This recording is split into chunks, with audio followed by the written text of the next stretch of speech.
Pour commencer, joyeux Noël en retard, j'espère que les fêtes se sont bien passées et je vous dis d'ores et déjà bonne année 2023. En parlant de Noël, ce sera le sujet de cette vidéo. En effet, je vais vous raconter l'histoire du 25 décembre 1914 et la trêve inattendue entre les armées britanniques, françaises et allemandes durant la Première Guerre mondiale, l'une des guerres les plus sanguinaires de l'histoire. Dans le contexte, nous sommes le 28 juin 1914 et l'héritier du trône d'Autriche, le duc Franz Ferdinand, est assassiné à Sarajevo. Cet événement sera celui qui déclenchera la Première Guerre mondiale en ce 28 juillet 1914. Après plusieurs semaines voire mois, les troupes françaises, britanniques et allemandes sont bloquées dans les tranchées. Les jours passent et l'hiver vient. Le froid se fait ressentir dans les deux camps, les milliers de cadavres jonchent le sol depuis des mois et des centaines de rats se joignent aux troupes. Les réserves se vident et le moral des troupes est au plus bas. Comment vous dire que ce n'est pas du tout la joie durant cette guerre? Entre les deux camps se crée alors une zone morte. Les arbres sont découpés par les rafales de balles incessantes.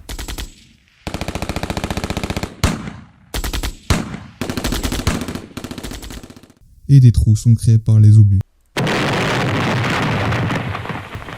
Cette zone sera nommée le No Man's Land. Les chances de survivre sont inférieures à 0. Les généraux ont l'ordre de faire avancer les troupes et doivent avancer dans ce No Man's Land.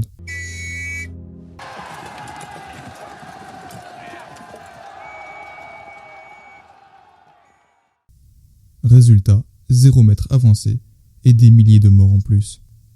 Nous sommes maintenant le matin du 25 décembre 1914. Un silence se fait ressentir.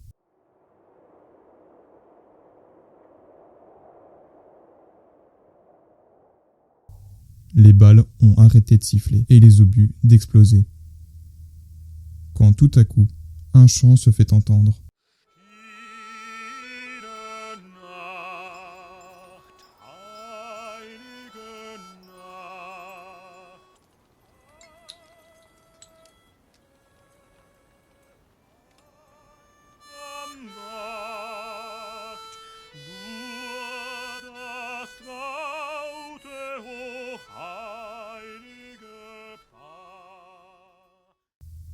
Il s'agit d'un soldat allemand qui commence à chantonner une chanson de Noël. Il sera suivi ensuite par ses camarades. Les soldats britanniques jettent un coup d'œil et voient des rangées de sapins lumineux décorés à l'occasion de Noël. Voyant cette lueur chaleureuse, accompagnée de chants, les Britanniques suivent à leur tour les Allemands. Par la suite, les Britanniques chanteront l'hymne allemand, le Deutschlandlied.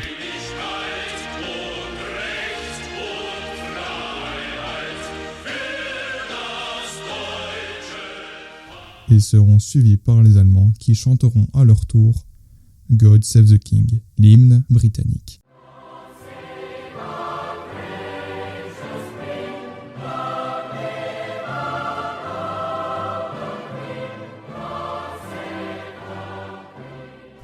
Après ces quelques échanges musicaux, un soldat allemand sortit des tranchées, tenant un morceau de sapin, et commença à marcher dans le No Man's Land, l'endroit de tous les dangers. Il sera ensuite suivi par les soldats britanniques et finiront par se rencontrer au centre de la zone morte. C'est là que la magie de Noël opéra. Les soldats s'enlacent, s'échangent des cigarettes ainsi que de l'alcool. Ils se donneront leurs provisions, prirent des photos, s'échangent de petits cadeaux. Il y a même un soldat allemand qui donnera son adresse à un soldat britannique pour qu'il puisse lui écrire lorsque la guerre sera finie. C'est dans ces moments-là qu'ils comprennent qu'au départ, ils ne sont pas ennemis et les personnes qu'ils combattent sont des gens bien. Les deux camps en profitèrent également pour se partager des positions où les obus et bombardements vont tomber les jours suivants. À Ypres, en Belgique, les soldats allemands et britanniques ont même joué au foot. Bien évidemment, ils n'avaient pas de ballon, mais ils utilisèrent leur képi en guise de ballon de foot. Le score aurait été de 3-2 pour les Allemands. Il paraît également qu'un coiffeur anglais aurait réalisé une coiffure à un soldat allemand car il avait les cheveux un peu en pétard. Cette trêve sera également l'occasion pour les soldats d'enterrer leurs morts et faire des sépultures pour leur rendre hommage, après être restés plusieurs mois au sol. La nuit allait tomber, les deux camps en profitèrent pour que le jour de l'an, une autre trêve sera faite, et l'accord a été accepté par les deux camps. D'autres épisodes de fraternisation auront lieu le 1er janvier 1915. Frédéric Branch raconte par exemple qu'un soldat allemand lui a offert un verre de Kümmel, une boisson alcoolisée allemande et un cigare le 26 décembre 1914. Le 31 décembre, les soldats de la 28e dimension d'infanterie, positionnés sur ce même secteur à proximité de Fauconcourt en Sarthe, décrivent qu'un Bavarois a adressé à nos hommes des cartes postales contenant des vœux du Nouvel An ainsi que des remerciements pour le pain et le cognac qu'ils ont reçus d'eux.